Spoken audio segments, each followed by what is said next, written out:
This week's New York Times bestseller list is out, and once again at #1, Where the Crawdads Sing, from author Delia Owens.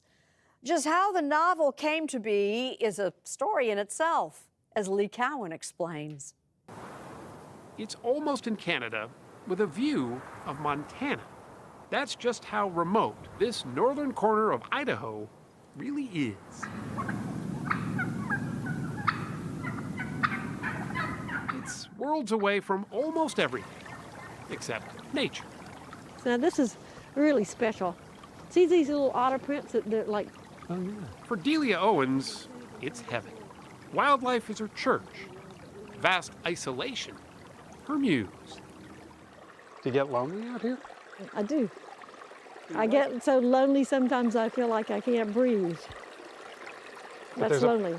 But you like a part of that though, right? I do. And I decided to write a book about it. Please welcome Delia Owens. That book, Where the Crawdads Sing, has become a phenomenon. It still haunts me. It was so beautifully written. At a recent book fair in Savannah, Georgia, she had readers lined up around the block just to meet her. It's so many stories wrapped up into one. I couldn't put it down. And you're Katie? The book has become a fixture on the New York Times bestsellers list over the last 6 months. On the day we visited, Putnam, her publisher, gave her a call. Congratulations. 3 weeks. Oh, you got what? To tell her she just made it to #1 for the 3rd week in a row.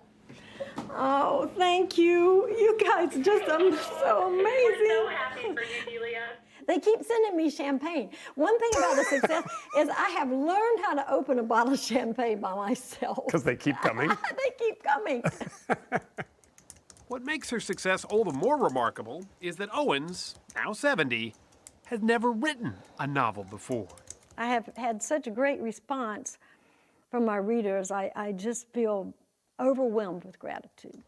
The book is pretty tough to categorize. It's a love story, a murder mystery, a courtroom drama, and an ode to the outdoors, all in one. Also in here are old copies of the manuscript, which would be hilarious to read, but... It took her the better part of a decade to write.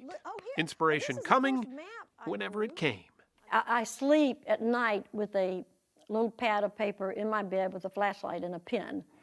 And I'll wake up in the middle of the night and write something down. Something occurs to you. Something that I think is brilliant. And then when I wake up in the morning, I'll look at them, and half the time I can't read what I wrote.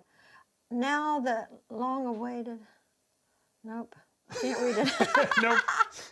1,000 such moments became little scraps of gold. Sand keeps secrets much better than mud. That one made it to the book. Sand keeps secrets much better than the mud. See, that's a great line. That line would never occur to me in a million years. The title, Where the Crawdads Sing, was taken from a phrase her mother used to use, encouraging her tomboy of a daughter to take to the woods around their rural Georgia home and listen to what those woods had to say. I learned from a book that crawdads don't really sing. But I learned from my mother that if you go far enough into the wilderness by yourself, and there's nothing but you and nature, you will hear the crawdads sing. She took that advice to heart, earning a BS in zoology and a PhD in animal behavior. And at 24, bought a one-way ticket to Africa to put her science background to work. With her then-husband, Mark Owens, they made a name for themselves in the wild, writing 3 books together about their experiences with elephants and lions. Tooth eruption and wear helped the Owens determine the lion's age. Even appearing in this National Geographic documentary. Guys, we got company here, They're bound to come over here. We were in one stage the only 2 people in an area the size of Ireland. And we You never saw anybody? No, not unless people came to our camp, and that was very, very rare. The two have since divorced, but Owens kept on writing. What she wanted to explore was something she felt all those years in Africa, but couldn't really measure, at least not in a scientific way. And that was her feeling of being alone. I would watch the lions in the late afternoon with the sun setting behind the dunes, and they'd be playing and tumbling with their cubs and each other's cubs. And it made me think about my girlfriends back home. It made me realize how isolated I was not to have a group. And that was one thing I wanted to write about in my novel, was the effect that isolation and loneliness can have on a person. The seed for her first novel was planted. She chose as a setting a lonely place indeed, a marsh like the one she took us to, just off the coast of Savannah. This would be just the kind of channel that she would come through. Yeah. Her protagonist is a girl named Kaya, It's not too bad. the marsh girl, as she's known in town, forced to scratch out a life out here all by herself But this is just the sort of habitat she would be in. after her family abandoned her. Feel like we should see her coming. And yes. Because you don't do talk about her like she's real. She is real. She's very real to me. For Kaya, this was her world, the wild her teacher, both in love and loss. Much the way Owens herself had found her way through life.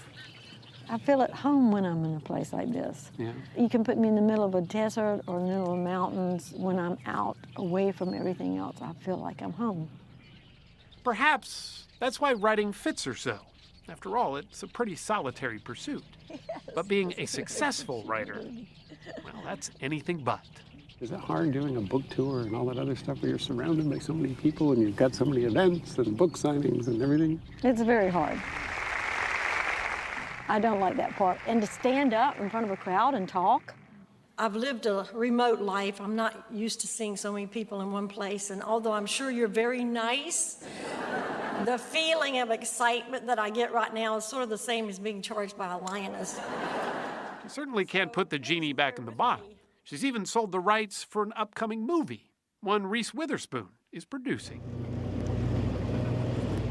Hollywood, though, is a different animal than she's used to. Woohoo, boys! Come on, boys! Come on, boys! Delia Owens remains a nature girl at heart. Happiest way out yonder, just like her mother always said. Okay, you've earned your dinner. Come on, boys. This is where the crawdads sing, right here. This is it. I finally found it. It took a lifetime. Yeah.